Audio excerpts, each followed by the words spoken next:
आणि तृषा, भूक आणि तहान, ह्या 2 प्राणांच्या उर्मी आहेत. एकूण 6 उर्मी आहेत. त्यातल्या आत्ता फक्त प्राणाच्या सांगते. भूक लागणे, तहान लागणे ह्या प्राणांच्या उर्मी आहेत. प्राण खायला मागतात, प्राण काही प्यायला मागतात. याच्यावर नियंत्रण करता यावं. ठरलेल्या वेळी माध्यान्नी भानू आल्याखेरीज प्राणाची उर्मी स्पष्ट जागी होत नाही. म्हणून ते उठल्यापासून चरत चालणे यांनी प्राण चेकाळतात. आणि मग प्राणायामाला बसूनही उपयोग होत नाही. पण प्राणाच्या उर्मी नियंत्रणात ठेवण्याचा अभ्यास ज्यांनी केला त्याला त्या प्राणायामाची बैठक न घालता प्राणजय होतो. उर्मीवर ताबा पाहिजे, भूक धरता आली पाहिजे. जे काही आहे ते जाणीजे यज्ञकर्म समजूनच आहुती देता आली पाहिजे. अन्नम न निंद्यात, अन्नाची निंदा करू नये. अन्नम बहुकुर्वीत, जेवढे लोक येतील तेवढ्यांना पुरेल एवढं अन्न करीत राहा. ही काही पथ्ये, भगवंताचं स्मरण, अन्य सर्व भुकेलेल्यांच्या सर्वांच्या उर्मीची एक आपल्या ठिकाणची आठवण. आणि बाबा भगवंता, माझ्या प्राणाला आहुती मी देऊ शकतो आहे. ज्यांना ज्यांना आत्ता गरज आहे त्यांना त्यांचं अन्न पुरेसं मिळो, एवढा संकल्प. हरीर दाता आणि हरीर भोगता ही दुसरी आठवण. आणि भगवंतानी माझ्यावर नरजन्माचं म्हणून काही कर्तव्य सोपवलंय तेवढं पूर्ण करण्याकरता या प्राणांच्या माध्यमातून स्थूल शरीराच्या पोषणाची व्यवस्था म्हणून अन्नसेवन करतो.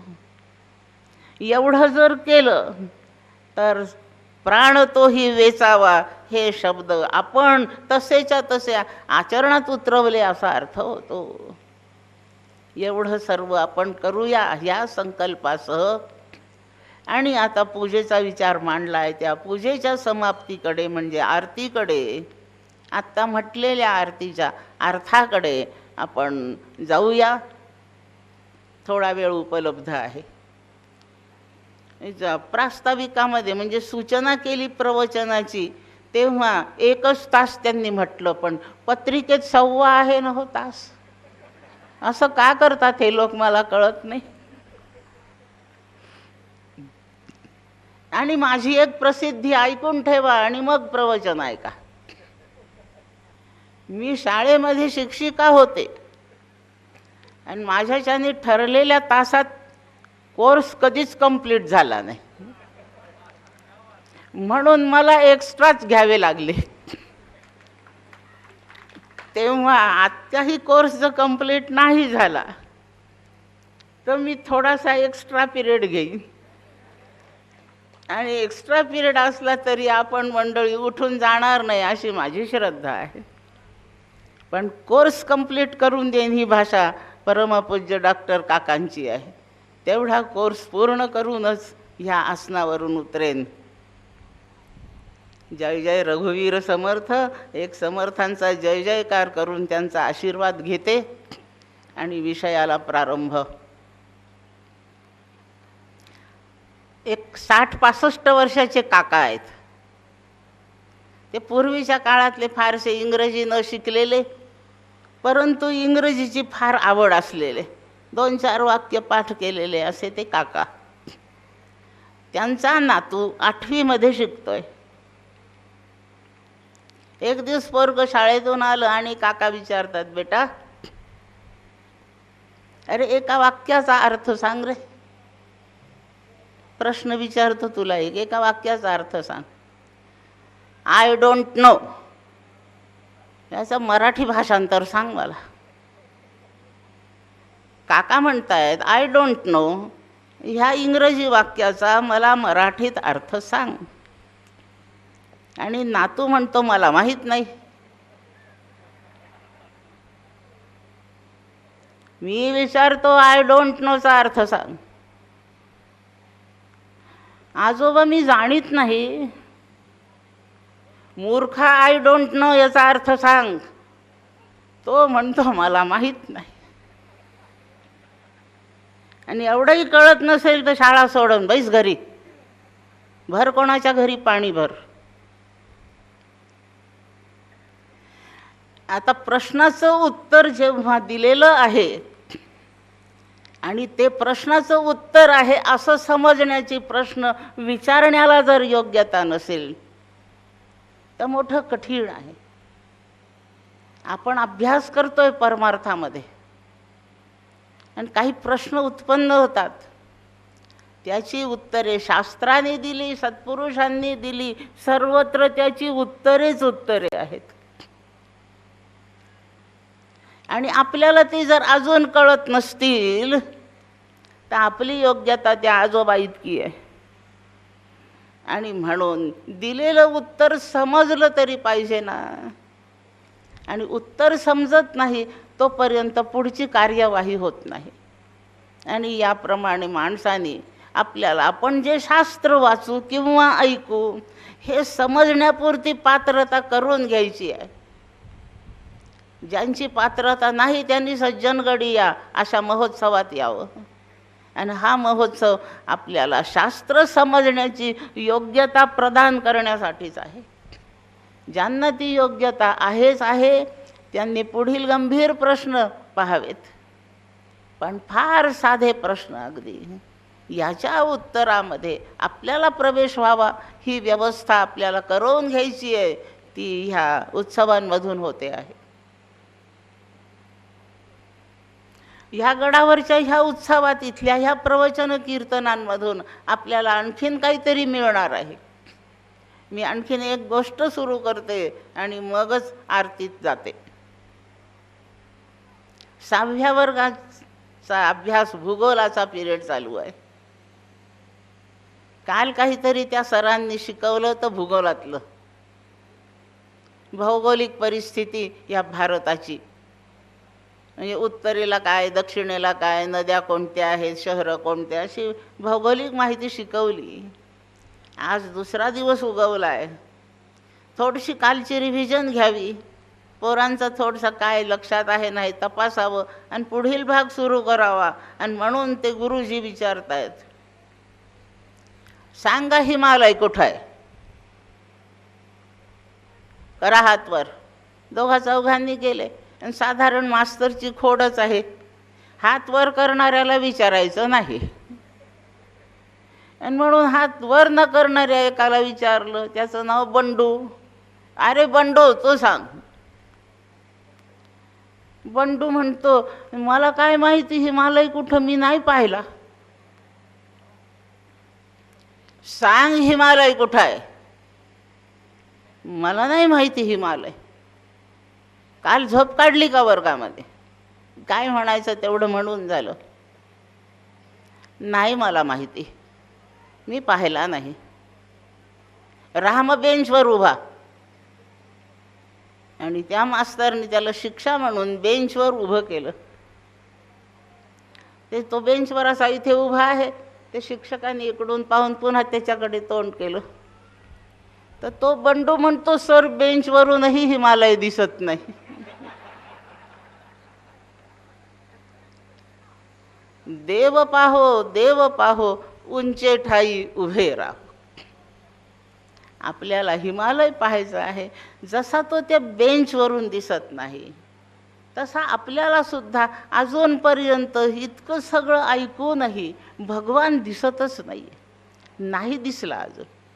आणि तो पाहायचा असेल आपल्याला, देव पाहायचा असेल तर आपल्याला दुसरं काहीतरी करणे भाग आहे.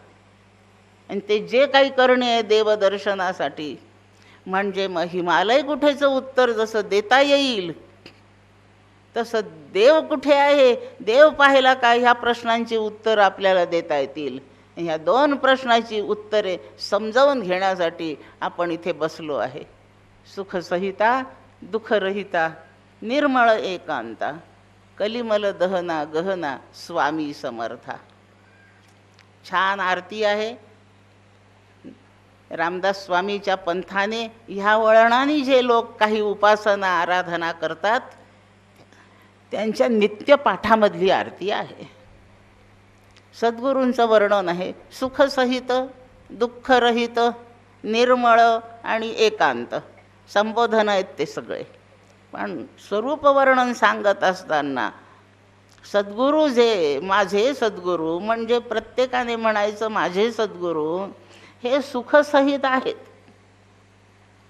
हे दुःखरहित आहेत, ते निर्मळ आहेत आणि एकांत आहेत. सुखसहित म्हणजे ते सुखासह आहे, त्यांच्या ठिकाणी सुख नाही असा क्षण नाही.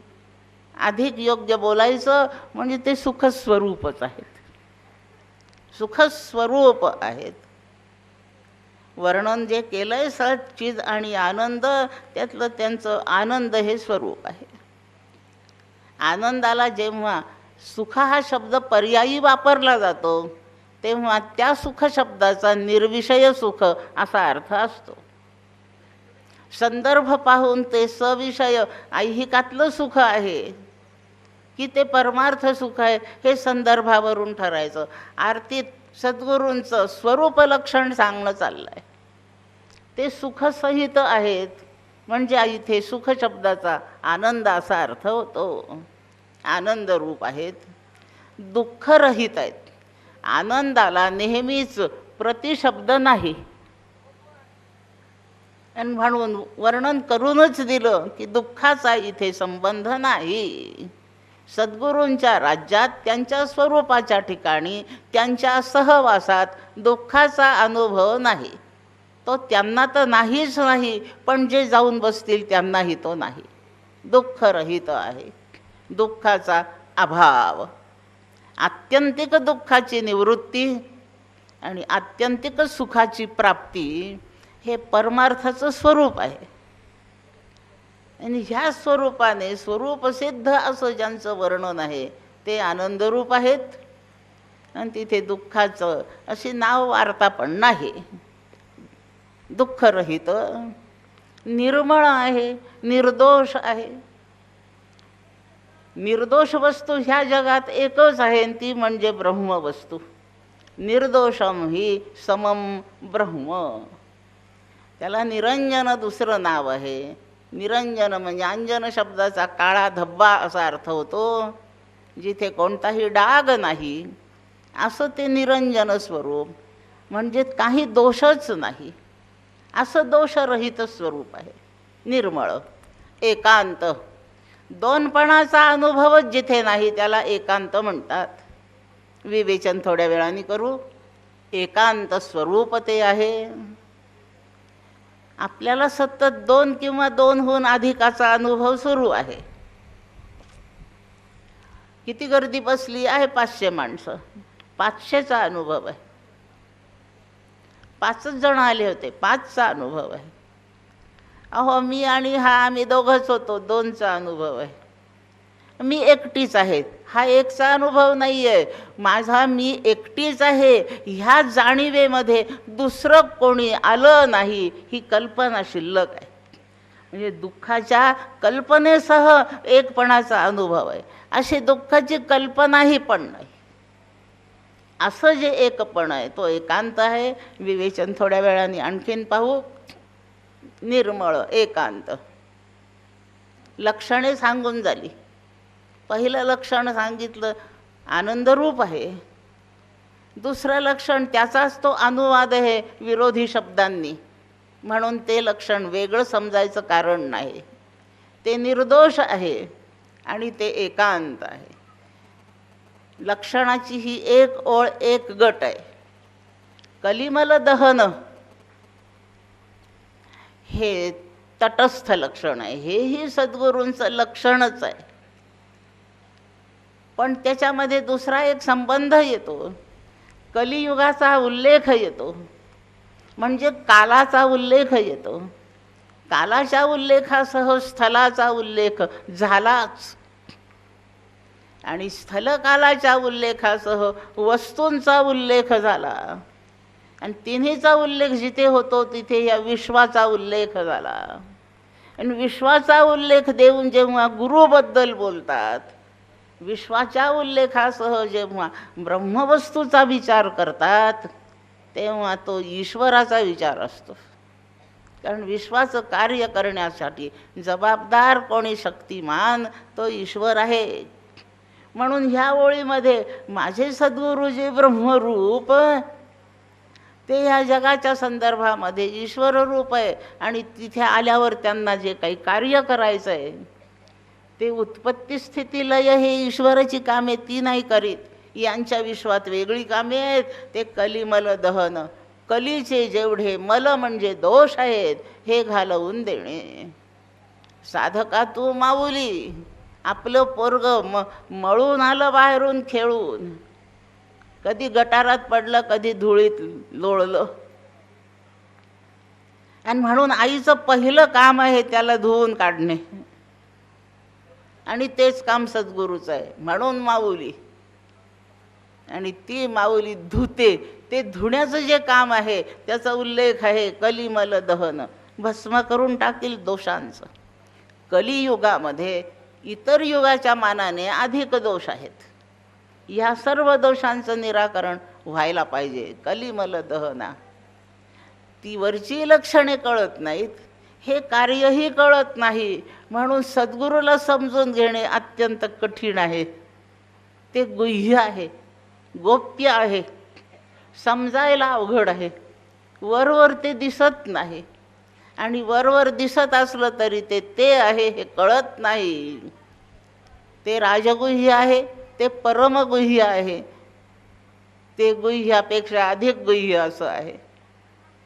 या प्रकारचं गहन सद्गुरु तत्व गहनच आहे. जेवढी गहन ब्रह्मवस्तू आहे तेवढं सद्गुरूंचं तत्वसुद्धा गहनच आहे. गहना, स्वामी म्हणजे मालक. नोकर अलंकाराचा डबा घेऊन सुद्धा इथून तितका जातो, पण त्यातलं त्याच्या मालकीचं काहीच नसतं.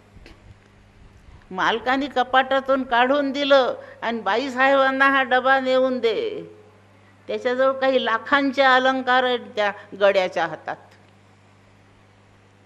पण त्याचं त्याच्यावर स्वामित्व नाही. ते त्याचे मम म्हणण्याचे पदार्थ नाहीत. तो फक्त भारवाही राहतोय. आणि म्हणून परमात्म्याबद्दल, ईश्वराबद्दल, सद्गुरूबद्दल बोलताना रामदास स्वामी म्हणतायत, स्वामी त्यांचे सद्गुरू म्हणजे भगवान रामराय हे स्वामी आहे. या जगाचे मालक ते आहेत. आम्ही वापरतोय सगळं, आमच्याजवळ पैसे आहेत, आमच्या नावाने बँकेत खातं आहे, आणि आपल्याला वाटतं माझेच पैसे आहे. असं नाही समजून चालणार. या सगळ्याचा मालक तोच आहे, धन कुबेराचे. हे लक्षात ठेवावं. मग माझ्या नावावर खातं आहे त्याच्यात पैसे आहेत, त्याचं काय? आपल्याला जे पगार मिळत आहेत, नोकऱ्या करणाऱ्यांचं माहिती आहे आपल्याला, पगार मिळत आहेत, पैसा कोणाचा आहे? तो सरकारचा आहे. आपण काम केल्याबद्दलचं ती मजुरी आहे आपली, आणि ती आपल्या खात्यात सरकार जमा करतं. भगवंताच्या इथले आपण चाकर व्हावं, आपल्या नावाने आपल्या खात्यात भगवान पैसा भरतो. सरकारने जर नाही पगार द्यायचे ठरवलं एकदा, तर आपल्याला नाही मिळत पैसा. आपण मालक नाही पैशाचे. काम केलंय खाय पिण्यापुरतं देणं, याच्या पलीकडे त्या पगाराला काही अर्थ नाही. पैशाचे आपण स्वामी नाही, नाही आपला पैसा. या त्रिभुवनातल्या कशाचीच मालकी आपल्याकडे नाही. सगळ्याचा मालक तो. माझ्या देहावर माझी मालकी नाही, आता देहाच्या बाहेरचं जाऊच द्या. याप्रमाणे तो स्वामी आहे. आणि सर्व करण्याची क्षमता ज्याच्याजवळ आहे त्याला समर्थ समजायचं. सगळं करणे, सगळं म्हणजे काय काय करतो? त्याच्याजवळ करण्याची शक्ती आहे, त्याच्याजवळ न करण्याची शक्ती आहे, आणि नियमापेक्षा वेगळं करण्याची सुद्धा त्याच्याजवळ शक्ती आहे. कर्तुम, अकर्तुम आणि अन्यथा कर्तुम. करणे का न करणे हे आघवे तोची जाणे, विश्व चळतसे जेणे परमात्मेनी.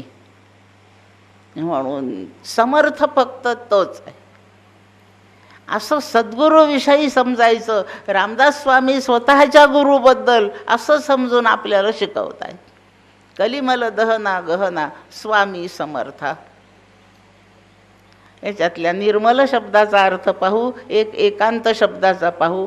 फार तपशिलात जाताना वेळ अवघड होईल आपल्याला. निर्मल म्हणजे मल, मल म्हणजे दोष, काहीतरी विजातीय पदार्थ. आपल्या अंगावर काही कपडे असतात, नेसतो आपण, पांढरे स्वच्छ धुतलेले आहेत. कुठेतरी बसलो, एखादा काहीतरी काळा पिवळा डाग लागला, तेव्हा तो मळाला, त्याचा पांढरेपणा कमी झाला. सर्वत्र कमी होतो, त्यालाही मळला म्हणतात. मधून मधून तो पांढरेपणा कमी होतो, त्यालाही मळलं म्हणतात. पांढरेपणा मूळ रंग घालवण्याची व्यवस्था ज्या कशाने केली त्या पदार्थाचं नाव मल असं आहे. आता नवीन कपडे विकत आणले, स्वच्छ धुतलेले आहे, पण त्याच्यावर वेगळ्या रंगाचं डिझाईन छापलेलं आहे. भगिनी वर्गाला याचा खूप अनुभव आहे. पुष्कळ चित्रविचित्र रंगीबेरंगी वस्त्रे ती घालतात त्या बायका. एका ठराविक रंगावर दुसऱ्या रंगाचे छापे आहेत.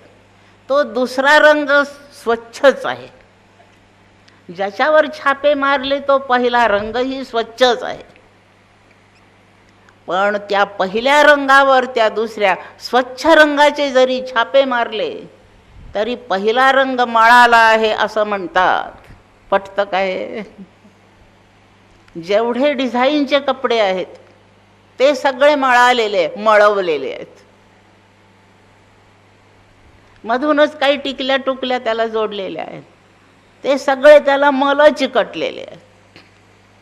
मूळ रंगामध्ये जेव्हा जेव्हा बदल होईल तेव्हा तेव्हा मूळ रंग मळाला असंच समजायचं. ते दुसरे रंग कितीही स्वच्छ असोत पहिल्या कपड्याला मळवतात. याचा थोडक्यात अर्थ पाहू. दुसरा विजातीय पदार्थ जेव्हा संबंधात येतो तेव्हा ते दोन्ही एकमेकाला मळवतात. पांढऱ्या रंगाच्या सोबत पिवळा रंग आला, तो पिवळाही रंग पिवळेपणाला मुकलाय आणि पांढरा रंग पांढरेपणाला मुकलाय.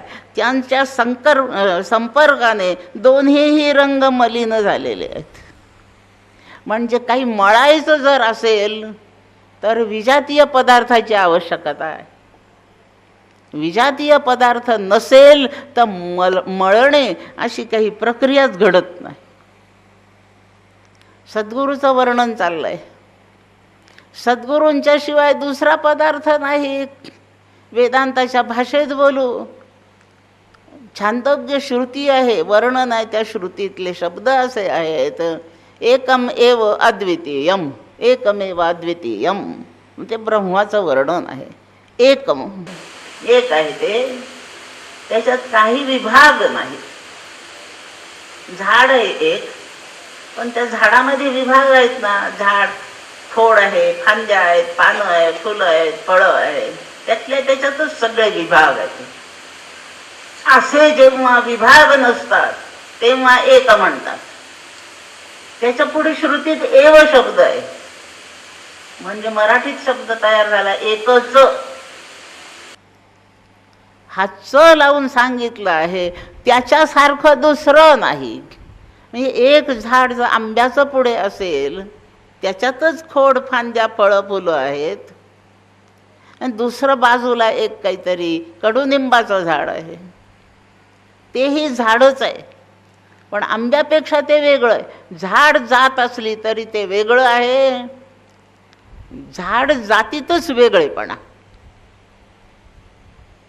एकाच जातीतला वेगळेपणा, त्याला सजातीय फरक म्हणतात. आणि एक झाड आहे, एक गाय आहे, एक माणूस आहे, तीन वेगळ्या जातीचे तीन पदार्थ आहेत. त्याला विजातीय भेद म्हणतात. स्वगत, सजातीय आणि विजातीय असे 3 भेद असतात. त्याच्यातल्या विजातीयच्या विचारात आपण हे निर्मळाचा अर्थ काढतोय. हे 3 भेद ज्याच्यामध्ये नाहीत अशी ब्रह्मवस्तू आहे. म्हणून ब्रह्मवस्तूला विजातीय काही नाहीच, त्याच्याहून वेगळं काहीच असत नाही. आणि मग वेगळं जर काही नाही तर ब्रह्मवस्तूच्या शुद्धतेला कशाचा तरी डाग लागू शकतो का? जी एकमेव वस्तू आहे तिला मलिन करणारं दुसरं काहीही नाही. म्हणून ते निर्मल आहे. एकांत, एक अंत, विचाराचा अखेर, कोणत्याही प्रक्रियेचा शेवट जर एक वस्तूत होत असेल तर त्याला एकांत म्हणायचा. 2-4 कोणीतरी एखाद्या ऑफिसमधले माणसं एका बंद खोलीत चर्चा करीत असतात. मी गेले तिथे, म्हटलं मला जरा भेटायचं आहे जरा. तो शिपाई म्हणतो एकांतात चर्चा चालली आहे. 7 जण बसले, कशाची एकांत आहे? नाही, पण तो शास्त्रार्थाने बरोबर आहे. एकाच विषयावर चर्चा करणार आहेत आणि शेवटी एकमताने एक निर्णय काढणार आहेत. त्यांच्या तितक्या त्या 7 बसत की 10 जण बसत, संपूर्ण विचार प्रक्रियेचा शेवट एका निर्णयावर येतोय. आणि म्हणून ही एकांत बैठक आहे. एकाचा निर्णय जिथे होतो एकच शिल्लक राहतं. सुरुवातीला 10 जणांची 10 मते असतात. चर्चा करता करता करता कोणत्या तरी एका निर्णयावर सगळेजण येतात. आणि असा निर्णय नाही झाले तर ती चर्चाही संपली, तिचा काही उपयोग नाही, निष्फळ आहे ती. एकांत, एक अंत, कशाही प्रक्रियेचा शेवट एकाच्या निर्णयात जेव्हा होतो तेव्हा संपूर्ण प्रक्रिया एकांताची आहे. ही संपूर्ण जगाची सृष्टी एवढी जर विचारात घेतली, ही जेव्हा संपत जाईल तेव्हा संपण्याची प्रक्रिया उपनिषदांनी सांगितली. जशी निर्मिती त्याच्या उलट. आत्मनः आकाशसंभूतः, आकाशात वायु, वायोरग्निरग्निरापः, अभ्याम ओषधयः, ओषधिभ्यो प्राणिनः. आपली शरीरे वनस्पतीपासून झाली, वनस्पती पाण्यापासून झाल्या. शरीरे म्हणजेच पृथ्वी, वनस्पती पाण्यापासून झाल्या, पाणी अग्नीपासून झालं, अग्नी वायूपासून झाला, वायू आकाशातून झाला, आकाश आत्मवस्तूपासून झाला, आत्मा कशापासून झाला? स्वयंभू ब्रह्म, स्वयंभू ब्रह्मणे नमः. अशी श्रुती आपल्याला. आत्मा स्वयंभू आहे म्हणून त्याला आईबाप नाहीत. असं निर्मितीचं ज्याला उद्गमच नाही अशी ती स्वयंभू वस्तू आहे. आता जेव्हा सृष्टीचा प्रलय लागेल तेव्हा अगदी उलट गतीने जायचं, लक्षात ठेवा. ऱ्हास होताना निर्मितीच्या उलट क्रम असतो. सर्वात कमी वय कोणाचं असेल तर प्राणी शरीरांचं आहे. म्हणून प्राणी शरीरे आधी जातील, ते त्यांच्या कारणात म्हणजे वनस्पतीत जातील. त्यानंतरचं पुढील त्यांचं कारण वनस्पतींचं जल आहे.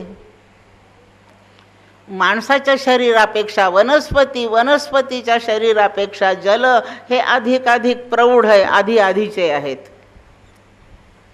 एखाद्या कंपनीत, ऑफिसमध्ये आता काहीतरी थोडंसं दुर्भिक्ष प्राप्त होतं आहे म्हणून कामावरचे माणसं कमी करायचे ठरले. मग पहिल्या प्रथम कोणाला काढायचं? ज्याला सर्वात शेवटी लावलंय त्याला सर्वात आधी काढायचं. The junior must to go first. सगळ्यात ज्युनियर काही असेल तर आपले शरीर आहे, हे पहिले जातील. शरीराचं निघून जाईल, वनस्पती जातील, जल जाईल. हे आपापल्या कारणात विलीन होता होता शेवटी आकाश असेल. हे आकाश इतक्या सगळ्या पसाऱ्याला घेऊन आत्मवस्तूत विलीन होईल. आत्मवस्तू स्वयंभू आहे, निर्माण झाली नाही म्हणून नष्ट होणे हा तिचा धर्म नाही एक. आणि आत्म्याचा विनाश पाहण्यासाठी दुसरं कोणीही उपलब्ध नाही. श्रुतीने आत्म्याच्या विनाशाची नोंद केलेली नाही म्हणून अंतिम प्रमाण जे शब्द प्रमाण तेही त्यासाठी उपलब्ध नाही. प्रलय प्रक्रियेमध्ये सर्वात शेवटी शिल्लक राहतं योवशिष्येत सोस्म्यहम. आणि एकमेव शिल्लक राहतं. सुरुवात त्याच्याचपासून झाली, शेवट तिथेच येतो. म्हणून आपण या संपूर्ण प्रलय प्रक्रियेत शेवट एकच येतोय, हा एकांत आहे. आपण ध्यानाला बसतो, एक एक गोष्ट बाजूला हटत जाते. शरीरावरचं लक्ष बाजूला जातं, पुढे मनबुद्धीवरचं लक्ष बाजूला जातं, प्राणावरचं त्याच्या दरम्यान कमी होऊन जातं. आपल्या व्यक्तित्वाच्या घटकांवरचं लक्ष कमी कमी होत जातं, शेवटी आत्म्यावर जाऊन पोहोचतो. तो एकांत आहे.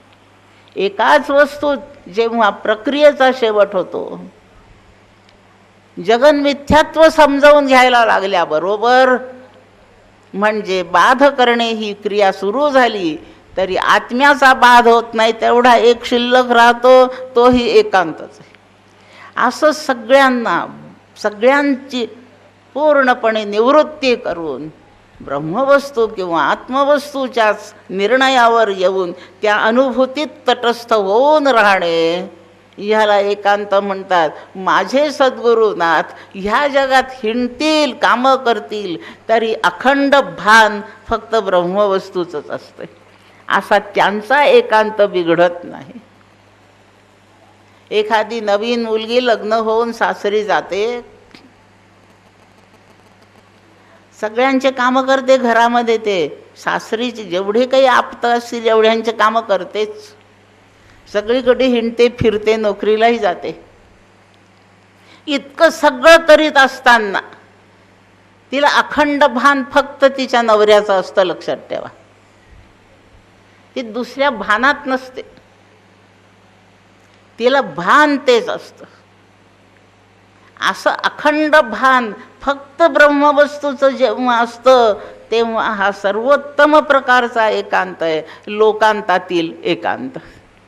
आणि याचाच अभ्यास आपल्याला खरं करता यावा.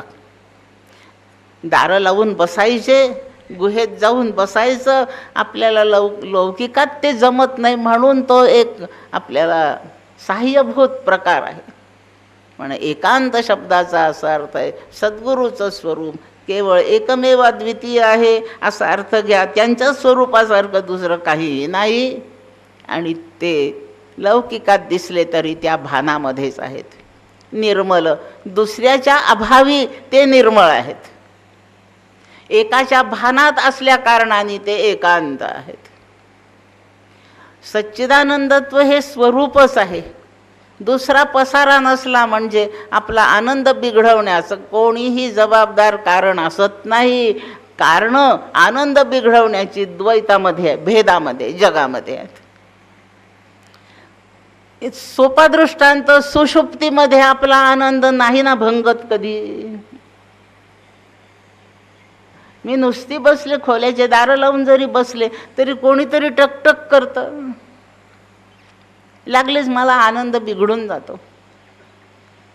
दुसरेपणाची जाणीव जिथे जिथे होते तिथे तिथे आनंद बिघडण्याला कारण आहेत.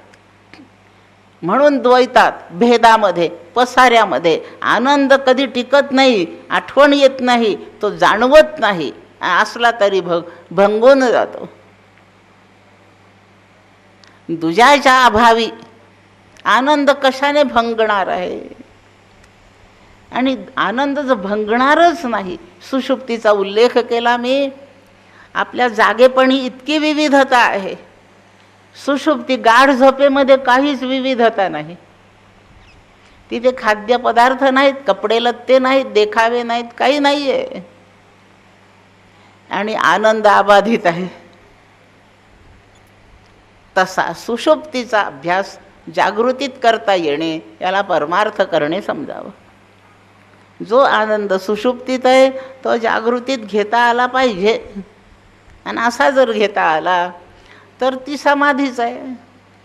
कोणीतरी एकाने प्रवचनात किंवा कीर्तनात वचन म्हटलं, थोडीशी स्मरणशक्ती कमजोर आहे, त्यांनी म्हटलं होतं, यत्र यत्र मनो याती तत्र तत्र समाधया. एकाच्या भानातून बाहेरच निघत नसेल आणि असा जगात मिरवत असला तरी तो समाधीतच असतो. अशी समाधी कायमच राहते. म्हणून आनंदाचा भंगच नाही. आणि म्हणून स्वरूप लक्षण सुखसहित असं केलेलं आहे. कलियुगामध्ये दोष, सर्व युगात दोष आहेच. एकदा काल सुरू झाला की दोषांना प्रारंभ झालेलाच आहे. ते कोणतंही युग असो. आता कलियुगामध्ये ते जास्त आहे. कलियुगानंतर एक प्रलय आहे. प्रलयाच्या पूर्वदशेमध्ये अपक्षीयते असा आत्ताचा या जगाचा ठेवा.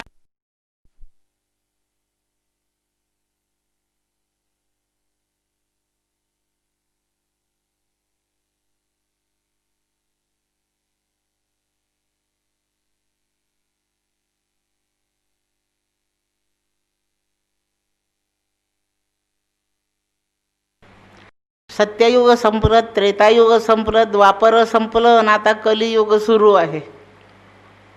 याच्या समाप्तीनंतर एक प्रलय आहे. प्रलय म्हणजे संपणे. संपण्याकडे ही सृष्टी चालली आहे. म्हणून क्षीण होणे अशा एका स्तरापर्यंत येऊन पोहोचलेली आहे. निर्मितीनंतर नश्यतीपर्यंत जेव्हा जाणे होतं तेव्हा एक एक दोष वाढत वाढत जातो. आणि दोष वाढता वाढता ते एका ठराविक प्रमाणाच्या पलीकडे गेले की समाप्ती होते. शरीर संपायची वेळ आली म्हणजे शरीराला रोग होत चालतात. एक एक एक एक रोग वाढत वाढत जातो. शेवटी सहन होण्याची मर्यादा जेव्हा संपते त्यावेळेला शरीर पात होतो. असंच या कलियुगाचं होणार आहे. म्हणून याच्यामध्ये दोष वाढत चालले आहेत. यातले कोणते दोष आहे? आपल्याला कलीच्या दोषामधून जर मुक्त व्हायचं असेल तर कशातून मुक्त व्हायचं? कलीचे दोष सर्वात पहिला अधर्म प्रवृत्ती आहे. कलीचा दोष अधर्म प्रवृत्ती, धर्माचरणाविषयी अनास्था, अधर्माने वागण्याकडे सहजपणे झुकाव. आणि एवढंही चालेल पण ते योग्य आहे असं समर्थन करण्याची बुद्धी होते. इतकं तर करावंच लागतं, असं तर व्हायलाच पाहिजे, एवढंही नाही करायचं माणसाने तर काय करायचं? अधर्म वागणुकीचं समर्थन. थोडक्यात अधर्म प्रवृत्ती हा कलीमधला दोष. दुसरा याच्याही पेक्षा भयानक दोष तो म्हणजे असत्य. असत्यम प्रतिष्ठन्ते जगदाहुरनीश्वरम. आसुरी संपत्तीत असत्याचा उल्लेख आहे. हे असत्य एकदा ब्रह्मवस्तूच्या सत्यत्वापासून माणूस ढळला, तिथून च्युत झाला, खाली पडला म्हणजे असत्याला प्रारंभ होतो. सत्यापासून, सत्य वस्तूपासून म्हणजे परमात्म्यापासून च्युत झालेले हे सगळे असत्य प्रिय झालेले आहेत. त्याची आठवण विसरले. आपण ते रूप आहो हेही विसरले. आपल्या सत्य स्वरूपापासून जे बाजूला गेले, खाली पडले, तिथून ढळले म्हणजे ते च्युत झाले. म्हणून अच्युत राहिले नाही अशांना च्युत्या म्हणतात. हे सगळे हे असत्यवादी झाले. आणि म्हणून जे जसं नाही ते तसं आहे असं आग्रहात पडणे याला असत्यप्रियता म्हणतात. आणि म्हणून आता आपण असत्यप्रिय होतो आहो.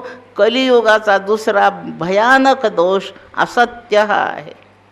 जगात जितके भ्रष्टाचार, अनाचार, दुराचार, व्यभिचार, अत्याचार, अनाचार, अभिचार, अतिचार हे आचरणाचे जितके प्रकार आहेत, फक्त सदाचार सोडून बाकी सगळेच आचरण प्रकाराचं मूळ जर कुठे शोधलं तर ते असत्यावर जाऊन पोचतं.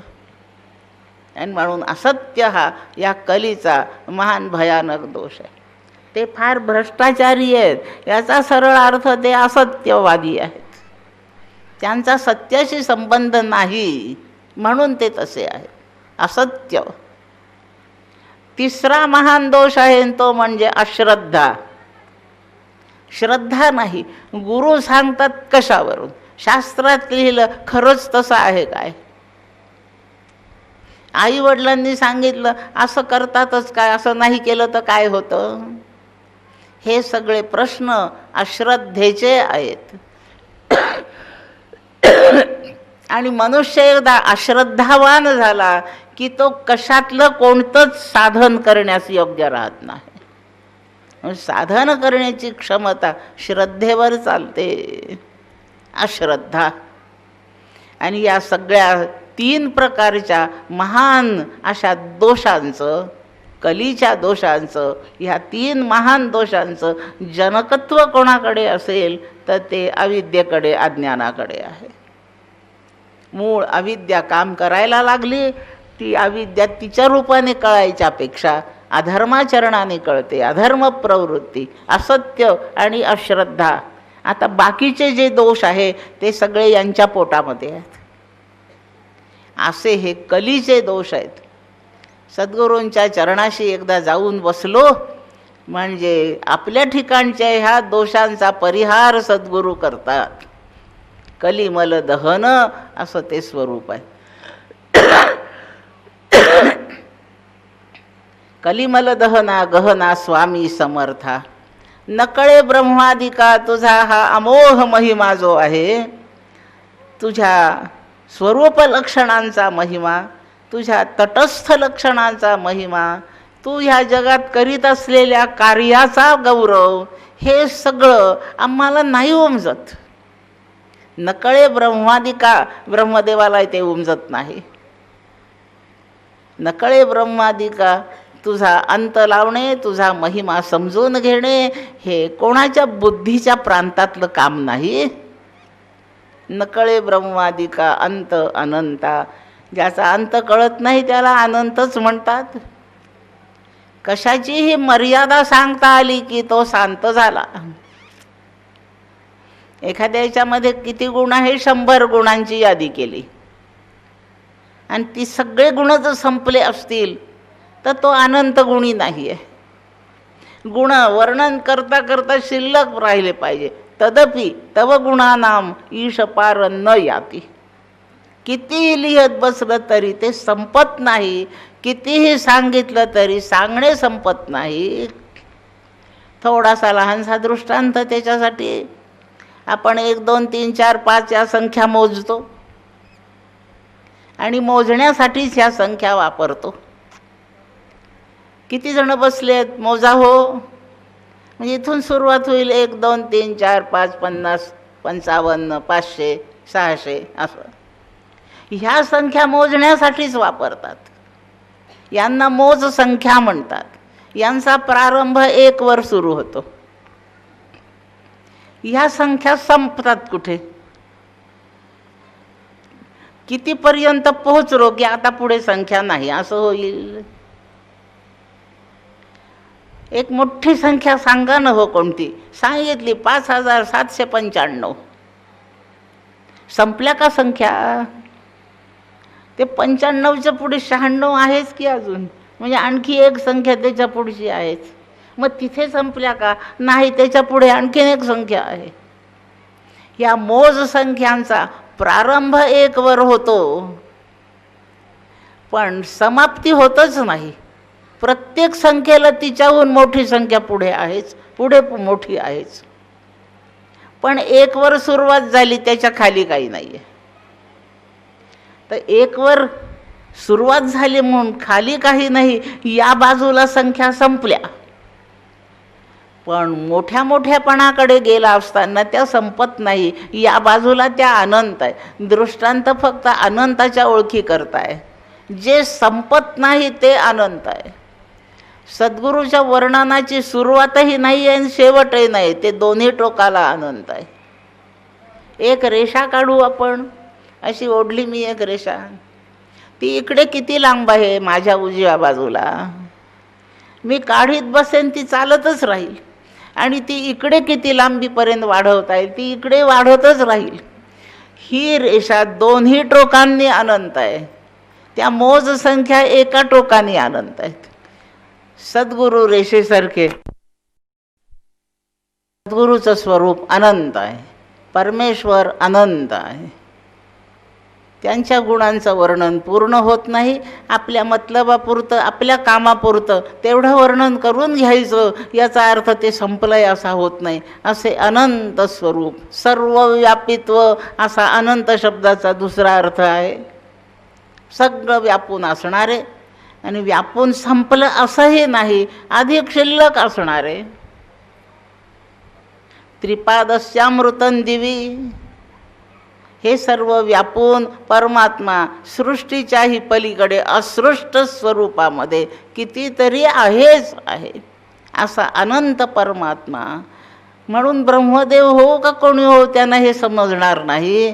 नकळे ब्रह्मादिका अंत अनंता. पण आम्ही जर तुझे भक्त झालो, तुझ्या पायाशी नम्रबुद्धीने येऊन बसलो, तर काय होणार आहे? ब्रह्मादिकांना भलाई न कळो, तो तू आम्हा सुलभ. तो तू कसा आहे हे आमच्यासाठी सुलभपणे आम्हाला कळेल. तुझ्या पायाशी एकदा येऊन बसलो म्हणजे, तुझी कृपा झाली म्हणजे कळेल. एखादा मनुष्य खूप धनाढ्य आहे, त्याच्याजवळ किती पैसा आहे. माझ्यासारखा एक दरिद्री माणूस त्याच्याकडे गेलं का, किती पैसे आहेत तुमच्याकडे? तो म्हणतो तुम्हाला किती असतील असं वाटतं? मी असं म्हणते असतील 2 लाख रुपये. माझी मजल तेवढीच आहे. हो 2 लाख आहे. म्हणजे 2च लाख आहे का दादा? नाही, त्याच्यापेक्षा जास्त आहे. मग किती जास्त आहे? तुम्हाला किती वाटतं? मग मी आणखी 2 लाखाच्या दुप्पट करून म्हणते 4 लाख असतील.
नामस्मरण केलं आहे. आता तेवढ्या पुण्यावर आपण प्रवचन पूर्ण करू शकू असं मानायला काही अडचण नाही. काही प्रोफेशनल ब्रेक्स असतात ना, तसा हा काहीतरी प्रकार आहे. नकळे ब्रह्मादिका अंत अनंता.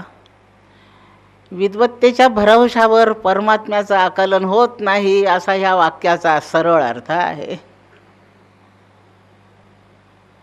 ज्याच्या मुखातून 4 वेद निघाले, त्या ब्रह्मदेवाला सुद्धा सद्गुरु स्वरूप म्हणजे ब्रह्मस्वरूप समजावून घेणं अवघड आहे. पण तो तू आम्हा सुलभ जय कृपावंता, जे आम्ही तुझ्या पायाशी शरण आलो आहो, त्या आमच्यावर जेव्हा तुझी कृपा होते, तेव्हा तू आम्हाला विना प्रयास विना सायास प्राप्त होऊन जातोस. तो आम्हाला तू सुलभ आहेस. याचं काय रहस्य आहे हो? ब्रह्मदेवासारख्यांना नाही उमजत, पण आपण भक्त म्हणून जर सद्गुरूला शरण गेलो तर आपल्याला ते समजतं. काय रहस्य आहे याचं? खूप सोपं रहस्य. मी दृष्टांत सांगत होते. त्या धनाढ्याला मी विचारते, किती धन आहे तुमच्याकडे? 4 लाख, 5 लाख, 25 लाख. माझी मर्यादा, माझी ताकद, पैशाचा अंदाज करण्याची संपत येते. आणि तो म्हणतो हो इतके आहेत, हो इतके आहेत. मग मी पुन्हा एकच प्रश्न विचारते, म्हणजे यापेक्षा जास्त आहे का? तो म्हणतो हो यापेक्षा जास्त आहे. पण नक्की किती आहे ना तो मला नाही सांगत. पण त्याची इस्टेट नक्की किती आहे ही संपूर्ण इस्टेटीची इत्थंभूत माहिती तो आपल्या पोराला नक्की सांगतो. बेटा, आपल्याकडे इतके अब्ज आहेत, इतक्या संपत्तीची जमीन आहे, इतक्या संपत्तीचे कारखाने आहेत, बँकेमध्ये इतकी रोख रक्कम आहे. तो त्याचा तपशीलवार हिशेब सगळा आपल्या पोराला सांगतो. मग सद्गुरू किती मोठे आहेत, किती मोठे आहे मी विचारित बसले तर ते मला नाही सांगणार. असा ब्रह्मदेव विचारित बसला, नाही सांगितलं ब्रह्मदेवाला. पण गुरुपुत्र म्हणून शरणागती पत्करून जो तिथे शिष्यत्वाने आहे, त्याला गुरु स्वतःची संपत्ती संपूर्ण सांगतात. पुत्र व्हावं लागतं, त्यांचं व्हावं लागतं. स्वयमेव आत्मनात्मानं वेत्थत्वं पुरुषोत्तम. परमात्म्या तू नक्की केवढा आहेस, कसा आहेस, हे फक्त तुलाच माहीत आहे. आणि ते तुला माहीत असलेलं तू जे तुझे होतील त्यांना फक्त सांगतोस. तसं सद्गुरू किती अनंत आहे, किती मोठे, कसे सर्वव्यापी, याचं उत्तर ते सगळ्यांना देत नाहीत. देण्यासारखे नाही, ऐकण्याचे कोणी अधिकारी नसतात. पण ते तसे जे होतील, त्यांचे म्हणून जे जातील, त्यांच्याजवळ सांगतात. प्रत्यक्ष श्रुती हेच बोलते, यमे वैष वृणुते तेन लभ्यः तस्य एष आत्मा विवृणुते तनुम स्वाम. ज्या आत्म्याचं वर्ण करून त्याच्या आराधनेत स्वतःचं आयुष्य झोकून दिलेलं आहे, शरणागती पत्करून जीवनाचं एकमेव ध्येय ते ठरवून बसले आहेत, त्यांना दुसरं आता काहीच नको. अशा परिस्थितीचे जे आहेत त्यांच्यावर तो आत्मा प्रसन्न होतो. आणि तो प्रसन्न होतो आणि स्वतः केवढा आहे एवढा त्यांना दाखवून देतो. तेन लभ्यः. आणि ते विवृणुते तनुम स्वामला महत्त्व आहे. तो स्वतःला उघडं करतो, त्याची संपत्ती तो आपल्या पोरापुढे उघडी करतो. मग ते ATMचे नंबरही सांगतो, लॉकरची किल्ली पण देतो, सगळंच देऊन देतो. लॉकरची किल्ली मला नाही मिळतो, ताई तुम्हाला किती लागेल तर मी 25 लाख देतो, किल्ली नाही देत. पण सच्चिष्य झाला म्हणजे आपणासारखे करीत तात्काळ त्याला ते किल्ली देतात. म्हणून आधी त्यांचं व्हावं. तसं झालं म्हणजे स्वतःच्या तनूला, म्हणजे स्वतःच्या स्वरूपाला ते त्या शिष्याच्या समोर प्रकट करून देतात. आम्ही असे तुझ्या पायाशी शरणागत येऊन बसलोय. आणि म्हणून आम्ही म्हणतो अगदी खात्रीने, ब्रह्मदेवाला नाही समजणार, पण हे सद्गुरुनाथा म्हणजे हे रामराया, तू आम्हाला तसा कृपावंत झालेला आहेस. तो तू आम्हा सुलभ जय कृपावंता, जय देव जय देव, जय करुणा करा. करुणेचा आकार म्हणजे करुणेचा निधी, करुणा करणारा असा त्यातला तो कर प्रत्यय नाही आहे. तो करुणेचा सागर, आकर शब्द आहे, करुणा आकर, करुणाकर. असा शिष्यांच्या विषयी ज्याच्याजवळ दया न आटणारी आहे, कृपा न आटणारी आहे, असा तो करुणेचा निधी सागर असलेला जय करुणा करा. आरती ओवाळू सद्गुरू माहेरा.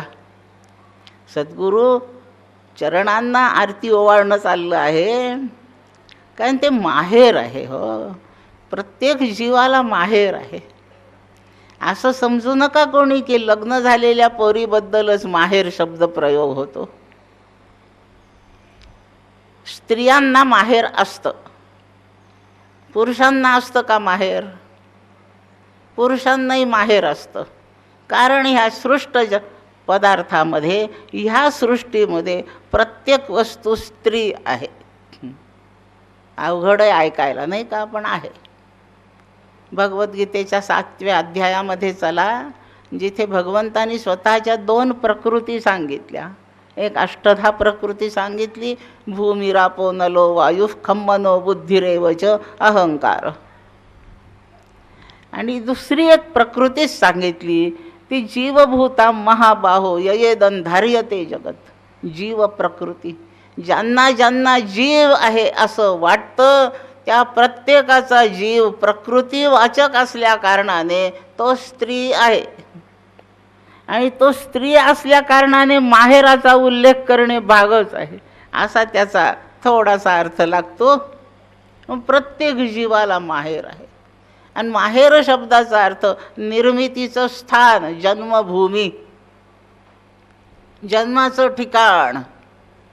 जन्माच्या ठिकाणी अन्य कोणी असत नसत जन्मदात्री नक्की असते, म्हणून आईच्या स्थानाला माहेर म्हणतात.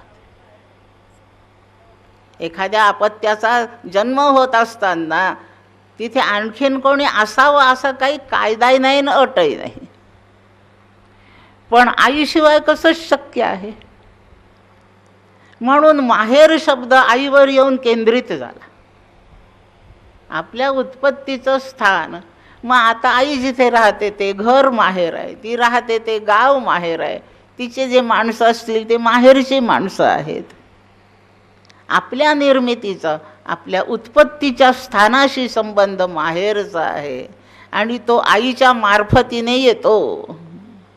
असं ते माहेर ह्या जीवाचं निर्मितीचं स्थान प्रत्यक्ष तोच आहे ना, दुसरं कोण आहे? आपल्या मूळ स्वरूपाचा विचार केला तर आपलं माहेर तेच आहे. सद्गुरू ते आपलं माहेर आहे. माहेरचे काही विशेष धर्म आहेत जे सासरी नसतात. आता सगळे लोक पोरींचे लग्न झाले की पोरी सासरी गेल्या, असे त्याच वेळेला एका पोरीचं लग्न झालं त्याच वेळी एका पोराचं पण झालं. पोरगं सासरी गेलं असं नाही म्हणत, न म्हटलं म्हणून काय झालं, पण तो सासरीच आहे. जिथे स्वातंत्र्य गमावलं जातं अशा क्षेत्राला सासर म्हणतात. आणि आता कोणत्याही पुरुषाने अगदी छाती ठोकपणे सांगावं की मी स्वतंत्र आहे. आणि म्हणून हे सगळे सध्या सासरी आहेत. मनाप्रमाणे नाही वागता येत. गडावर जायचंय पण मनाप्रमाणे सुट्टी नाही मिळत, म्हणजे तो सासरी आहे. अगदी डब्यामध्ये लाडू आहेत पण नाही घ्यायला परवानगी, म्हणजे तो सासरी आहे. पोरी माहेरी गेल्या म्हणजे आपल्या हाताने आईच्या घरातले डबे उघडतात, लाडू खातात. मोकळीक वागणुकीला, उपभोगा करता मोकळीक, आडकाठी कमी, स्वच्छंदाने राहता येतं. वागणुकीची नियमावली नाही, कोणाचं बंधन नाही, कामं नसतात. पोरगी माहेरी आली म्हणजे आई म्हणते राहू दे तिकडे, सारखं तुलाच मरावं लागतं, 4 दिवस आली आहे तर राहू दे, नको कामं करू. ती जेवते आणि तिचं ते उष्ट खरकट ताट आई उचलते. ते विश्रांती ठाव आहे तो, तिथे जाऊन विश्रांती. इकडे पोराचे डबे करून द्यायला 4 वाजता उठावं लागतं, तिथे 9 वाजेपर्यंत झोपली, आई म्हणते झोपू द्या जरा. विश्रांती ठाव, स्वातंत्र्य, आडकाठी नाही, वागणुकीला नियमावली नाही. आणि सर्वात जास्त सुखाचा अनुभव आहे. जिथे सुखाचा अनुभव आहे, आणि मुख्य म्हणजे थोडक्यात बोलून टाकू, सुखाच्या अनुभवामध्ये प्रतिबंध कमीत कमी असणे हे माहेरचं लक्षण आहे. सुखाच्या अनुभवामध्ये कमीत कमी प्रतिबंध हे माहेर आहे. आणि अजिबातच प्रतिबंध नसे हा माहेरचा आदर्श आहे. लौकिकातल्या माहेरात थोडे तरी प्रतिबंध आहे. ते सासरून 10 फोन तरी येत राहतात, पण असं कोणी फोन करणार नाही, कोणताही प्रतिबंध असणार नाही, एकही प्रतिबंध नाही. सुख आणि मी या दोघांमधल्या प्रवाहात अडथळाच उरला नाही. असं जे स्थान आहे ते सद्गुरू माहेर आहे. सद्गुरू माहेरा असं माझं जे विश्रांती स्थान, स्वतंत्र असण्याचं स्थान, सुखानुभवाकरता मुक्त क्षेत्र असलेलं असं जे सद्गुरूचं स्थान आहे, त्या सद्गुरू स्थानात त्याच्याशी मला एकरूप व्हायचं आहे म्हणून आरती ओवाळणं चाललं आहे.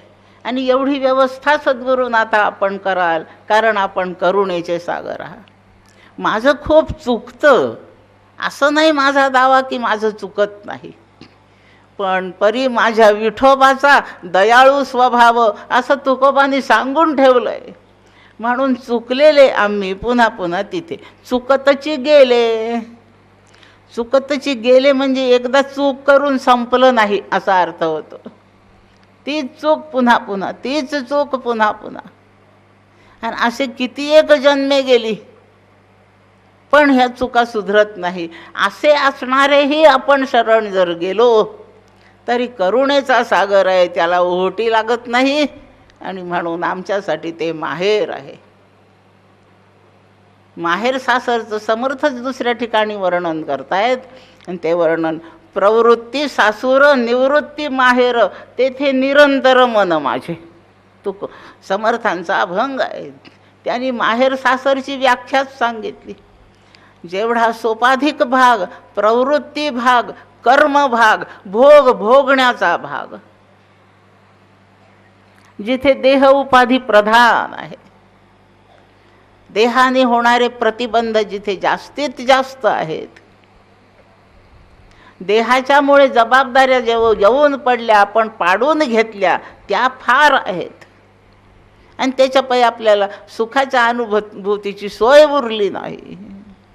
आणि इथे अखंड कर्मेच करा, आणि कर्म करीत असताना फलाची इच्छा धरूनच करा, आणि सतत मी करतो असंच म्हणा. अशा प्रांताला प्रवृत्ती म्हणा. समर्थ सांगतात हे सासर आहे. निवृत्ती माहेर. काही कर्मे करण्यात आता हेतू नाही, काही मिळवायचं नाही, काही द्यायचं नाही, काही घ्यायचं नाही, त्याच्यावर आपला काही आता हक्कही पण नाही. पोरगी लग्न करून सासरी जाते त्यावेळच्या माहेरच्या संपूर्ण संपत्तीवरचा हक्क सोडते. असा हक्क सोडावा लागतो. कोणताही हक्क नाही आता, काही भोगायचं नाही. आलं वाट्याला भोगलं, नाही भोगलं. अशी निवृत्ती ज्याने पत्करली तो खरा माहेरी गेला. नाही भाऊ खूप श्रीमंत आहे म्हणून भावाच्या जवळचे काही लुबाडायचे पैसे असं चालत नाही आता. कदाचित भावाला चालेल, पण त्याची स्वामिनी असते ना, स्वामित्व बदललेलं असतं. सगळं सोडून टाकायचं. असा निवृत्त झाला. देहाच्या उपाधीतून स्वतःला बाहेर काढलं, देह संबंधियांच्या संबंधातून बाहेर काढलं, देहाच्या गरजामधून स्वतःला सावरून घेतलं. अशा परिस्थितीमध्ये संबंध जोडला जातोय तो फक्त परमेश्वराशी. पण प्रारब्धवशात जेवढं काही असेल ते आपलं तो प्रारब्ध भोग या नात्याने सांभाळतोय, चालवतोय, संपवतोय. ह्या प्रकारच्या वागणुकीचं क्षेत्र हे निवृत्ती आहे. संन्यास घेऊनच निवृत्ती होते असं नव्हे. संन्यासाश्रम स्वीकारणे हा निवृत्तीचा सर्वोत्तम उपाय आहे. कमीत कमी त्रासाचा उपाय तो आहे. पण याच्यामधून अलिप्तता प्राप्त करूनच घ्यायची, अलिप्तता प्राप्त करून घ्यायची. लिप्त होणे सोडूनच द्यायचं, अलिप्त व्हायला निघायचं आहे. खूप सोहळ्यामध्ये उत्तम रेशमी वस्त्र नेसलेला कोणीतरी बसला आहे. आपल्याला त्याच्याजवळ जायचं आहे. आपल्याला किती गोष्टी करून घेणं भाग आहे. आपल्याला स्नान केलं पाहिजे, तसेच रेशमी वस्त्र गुंडाळले पाहिजे. तोंडात तंबाखून काही सुपाऱ्या ठेवून चालणार नाही.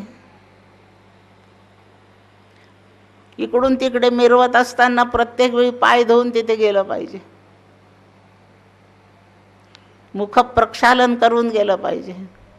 शरीराची संपूर्ण शुद्धी करीत करीत सोहळ्यात असलेल्या माणसापर्यंत आपल्याला प्रवेश आहे.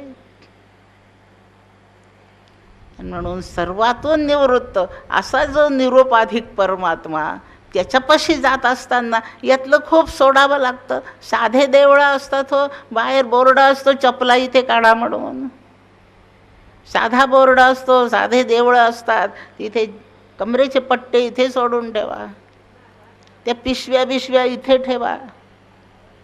लोक चोरून मारून देवळात त्यातलं काही काही घेऊन जातात, पण काही मोठाले मॉल्स आहेत तिथे मात्र ते करतात. मात्र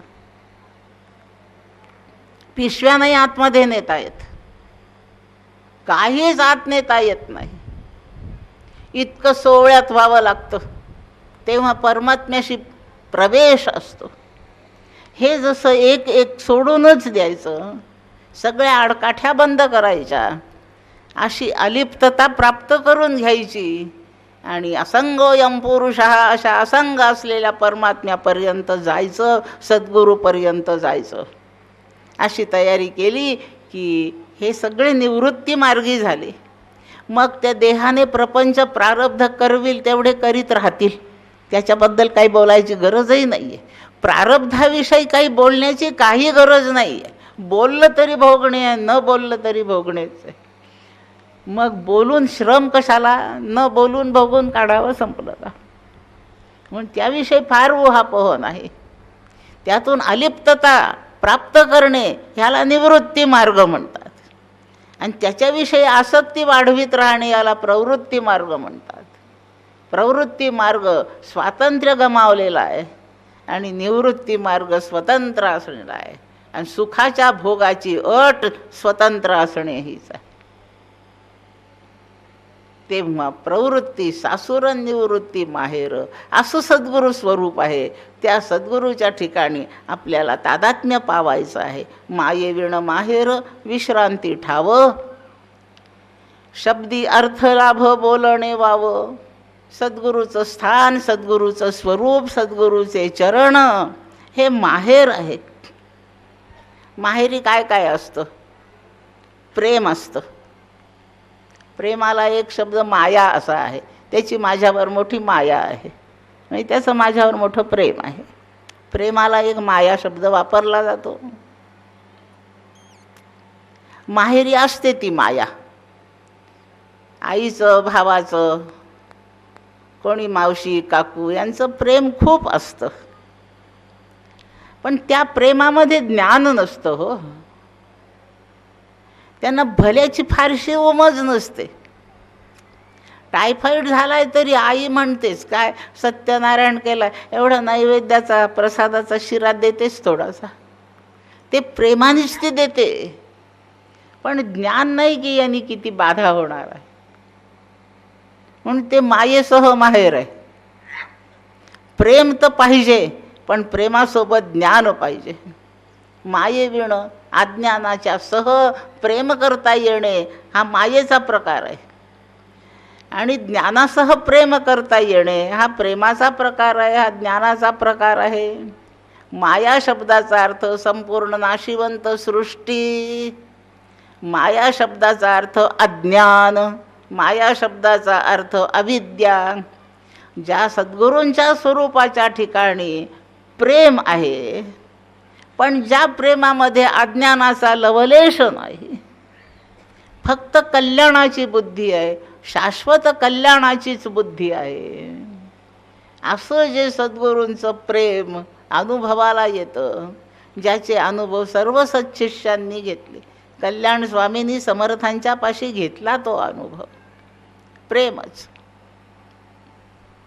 केवढ्या प्रेमाने शिष्याला वाढवतात, किती प्रेमाने त्याचं सगळं करतात, आणि किती करतात स्वतःसारखं बनवून देतात, इथपर्यंत नेतात. ज्ञानासह आनंदाचा लाभ करून देणे याला प्रेम समजायचं. प्रेम आनंद फरक फारच थोडा हो. मी दृष्टांत सांगते, ऐकलाय पुष्कळांनी. एखादं धरण बांधलेलं असतं, त्याचा मोठा जलाशय असतो, त्या जलाशयात खूप पाणी आहे, त्या जलाशयापासून काही कालवे पाट काढलेले आहेत. त्या सगळ्या पाटामधून त्या जलाशयातलंच पाणी वाहत आहे. वाहिलेलं पाणी शेताशेतात जातं, घराघरात जातं, वापरायला उपयुक्त होतं. साठ्यापासून वापर करण्याच्या स्थानापर्यंत ते प्रवाहित होतं. अशा प्रवाहित भागालाच पाट म्हणतात. आणि तिथे साठलेलं पाणी आहे तो जलाशय आहे.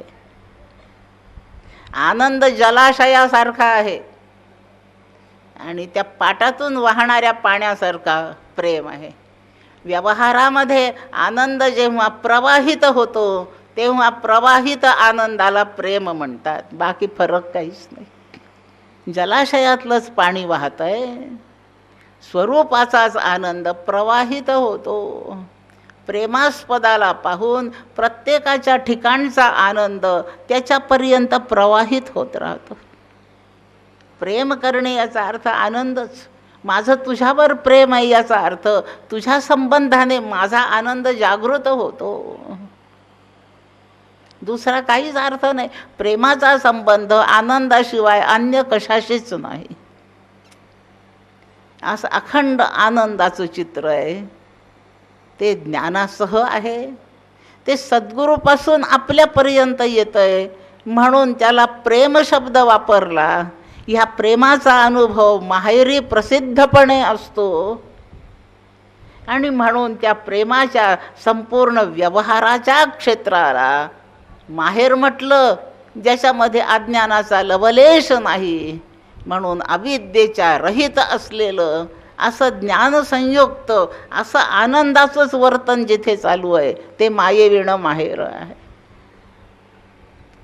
अनुभूती ज्ञानाची चालू आहे, अनुभूती आनंदाची चालू आहे, पण व्यवहारही आहे.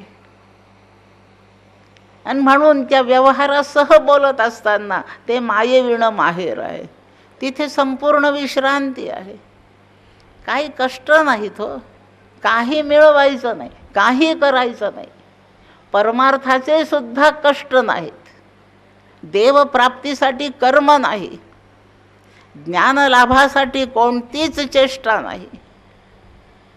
असं कर्माशिवाय ते आहे. ज्याच्यात कर्मच नाही तिथे विश्रांतीशिवाय दुसरं काही नाही. आपण सिद्ध असतो, आपली सिद्धी आपल्याला उमजून घ्यायची आहे. अस्य ज्ञानमयं तपः न आयासाया परम. आहे आयासरूप नाही आहे, तप करायचं आहे, ते ज्ञानरूप तप करायचं आहे. म्हणून काहीच करायचं नाही. परमार्थात काहीही मिळवायचं नाही. अनावश्यक गोष्टी मिळवून ठेवलेल्या आहेत, त्यांचा त्याग फक्त करायचा आहे. मिळकत रूप, मिळवणे रूप, प्राप्ती रूप हे परमार्थाचं स्वरूपच नाही. अनावश्यक काही गोळा करून ठेवलंय, एवढं काढून टाकायचं. माझी अंगठी एक दिवस घरात पडली कुठेतरी. घराला सफेदीकरण झालं होतं आणि म्हणून या कपाटातला, त्या कोनाड्यातला, इकडचा, त्या कोपऱ्यातला सारा पसारा एकत्र केला. हे करण्याच्या धुंदीमध्ये अंगठी गळून पडली तिथे कुठे. आता अंगठी मिळवायची म्हणजे आता सोनाराकडे जाणे आहे का, सोनं विकत घेणे आहे का, ती अंगठी पुन्हा घडवणे आहे काय. आता यातलं काहीच करायचं नाही. अंगठीची प्राप्ती कशी होईल. आता नसलेली अंगठी मिळवायला खूप उपद्व्याप आहेत, पण असलेली अंगठी मिळवायला, अहो आहे तुमची अंगठी, असं काय करता ताई, अंगठी आहे तुमची, मग नाही कशी दिसत. मग ती अंगठी मिळवण्याचा उपाय फक्त एकच आहे. तो शहाणा माणूस म्हणतो हा सगळा पसारा बाजूला करा. हा कपडा उचलून तिकडे फेकला, तो कपडा उचलून तिकडे फेकला, ही पेटी तिकडे टाकली, ते पातेलं इकडे टाकलं, हा डबा इकडे टाकला, ते पुस्तकं वह्या हे फेकल्या. असं सगळं करून सगळा पसारा बाजूला केला, अंगठी उपलब्ध झाली. आपलं स्वरूप आपल्याला मिळवायचं आहे. आता काय काय खटपट करू, कोणत्या सोनाराकडे जाऊ, कोणत्या लोहाराकडे जाऊ, कोणत्या कुंभाराकडे जाऊ, काय प्रकारचं कर्म करू, कोणते यज्ञ करू. आता यातलं काहीच करणे नाही. अनावश्यक खूप मिळवून ठेवलंय. काय काय मिळवून ठेवलंय, ज्याला ज्याला मी माझे समजते ते सगळं मिळवून ठेवलंय. याला पसारा म्हणतात. माझं घर आहे, माझे कपडे, माझं कपाट आहे, माझी पेटी आहे, माझा फोन आहे. एकला चांड जास्तीचं लावून घेतलं. नव्हतं हो, 15-20 वर्षाच्या आधी नव्हतं ते. म्हणजे आपल्या पसाऱ्यात एक गोष्ट कमी होती, पण आता ती पण वाढली. आणि ते कोणताही पसारा एकटा येत नाही. जेव्हा कपडे विकत आणतात ना, तेव्हा ते ठेवायसाठी काहीतरी एक पेटी आणावीच लागते. पसारा एकटा येत नाही, व्यसन एकटं येत नाही, रोग एकटा येत नाही. तसं माझं एकटं काहीच येत नाही. तर तो मोबाईल जेव्हा विकत आणला तेव्हा ते चार्जर आणावंच लागलं. असे एकदम 2 झाले. किती पसारा झाला. अनावश्यक गोष्टी काढूनच फेकणे म्हणजे अंगठी सिद्ध आहे. असं आपल्या स्वरूपाच्या भोवती अनावश्यक फार जमा केलं. जन्मोजन्मी आपण माझं माझं म्हणून खूप जमा केलं. आता कसं ते काढून टाकायचं याची जरूर नाही. डोकं त्यातून काढा. आता ते तिथेच असू द्या. एवढे उचलून उकिरड्यावर किती नेऊन टाकता, त्यानं त्यातच पडू द्या. याच्यातून डोकं काढा, त्याच्यातून डोकं काढा, त्याच्यातून डोकं काढा. सासरचे माणसं घरातून बिलकुल हाकलायचे नसतात. ते तिथेच तसेच असू द्यायचे. फक्त प्रेम करणारं डोकं त्यांना नाही लावायचं की संपलं. अगदी सोपं नाही का? सासरच्या माणसातून लक्ष काढणे जितकं सोपं आहे, इतका सोपा परमार्थ करायचा. ते फक्त माहेरचे काढून टाकण्यासाठी वापरायचं की झालं का? अनावश्यक काढून टाका. दगडाची मूर्ती शिल्पकार कोरतो आहे, त्याच्या डोक्यातली मूर्ती त्या दगडात आहेच. आणि दगडात ती मूर्ती आहे. अनावश्यक दगड भोवती जडून पडलाय आणि तो छिन्नेने तेवढाच छाटायचा आहे. मूर्ती त्यात सिद्ध आहे. नर करणी करे सो नर का नारायण. आपला नारायण सिद्ध आहे, पण अनावश्यक खूप त्या नारायणावर लेप लागलेत. एवढे फक्त झाडून टाकायचे आहेत. हा मी आणि माझेचा पसारा जसा जसा कमी करू तसा तसा नारायण सिद्ध होईल. हे एवढं शिलणं आपल्या एकट्याला जमत नाही. म्हणून आपल्याला सोबतीला सहाय्यभूत करुणाकर असणारे सद्गुरू होतात. मायेविण माहेर तिथे विश्रांती. पसारा कमी झाला की विश्रांती. होतं हो, घरातलं सगळं कसं आवरून ठेवलं जागच्या जागी, आता घटकाभर कसं झोपावं वाटतं. त्याच्याशिवाय विश्रांती नाही. असा माहेरी पसारा आवरलेला ते विश्रांतीचं स्थान आहे. झोपण्याच्या खोलीत फार गडबडी नसाव्यात. ते फक्त विश्रांती स्थान, झोपणंच फक्त तिथे. तिथे दुसरं काही नको. नाही, ही कॅसेट वाजवल्याशिवाय आम्हाला झोपा येत नाही. मग हे झोपायचंच नाही तुला. झोपेत काही घेऊन जातो कोणी म्हणत असेल तर त्यांनी नेऊनच दाखवावं. काही चालत नाही, काही चालत नाही. म्हणून झोपण्याच्या कक्षेतला सगळाच पसारा हटवताच यावा. चित्तातला सगळा पसारा बाजूला झाल्याखेरीज झोप येत नाही. जीवनातलं सगळं बाजूला काढून टाकल्याशिवाय जीवनमुक्तीचा लाभ नाही. सद्गुरूचं माहेर विश्रांतीचाच ठाव आहे. इथे हे मी आणि माझेला काही स्थानच नाही. असं विश्रांती स्थान. शब्दी अर्थ लाभ हे एवढं जे काही बोललो आपण आत्तापर्यंत, हे शब्दाचे फोलकट काढून टाकायचे आणि याच्यातला अर्थरूप आहे जेवढा भाग तेवढा स्वीकारायचा. एवढ्यात काय शिकवलं? या मायाकारित विश्वामध्ये ज्याला ममत्वाने आपण खूप चोंभाळतो, कुरवाळतो, हे नाही आपल्या हिताचं. याच्यातलं डोकं काढून घेणे एवढं सार जर सापडलं तर हा शब्दी अर्थ लाभ. शब्दामधून अर्थ निवडून घेणे हा खरा लाभ आहे. आणि बाकीचे शब्द वाव आहे, फोलकट आहेत नुसते. हे शब्द फेकूनच द्यायचे. शेंगदाणे पेरले, शेंगा लागल्या, शेंगा घरात आणल्या. आपला संबंध त्या फुलकटाशी नाही आहे, टरफलाशी नाही आहे. दाणा काढून घ्यायचा, संपलं. माणूस वेडा शेंगा सांभाळतो, पण उंदीर असतात, वानरं असतात, ते रानडुकरं असतात. त्यांना कसा दाणा सोलून खाऊनच घेता येतो. त्यांच्या जो शिकानं टरफल टाकून द्यायचं. सगळ्या शेंगा ठेवा, टरफलासह त्या आकृत्या तशाच असतात, आत दाणे नसतात, उंदीर घेऊन गेले. शब्दी अर्थ लाभ शेंगदाण्याच्या शेंगेच्या टरफलासारखा शब्द आहे, पण शब्दाशिवाय भागत नाही, कारण तो शब्द अर्थ घेत असतो. अर्थाचं भांड आहे शब्द.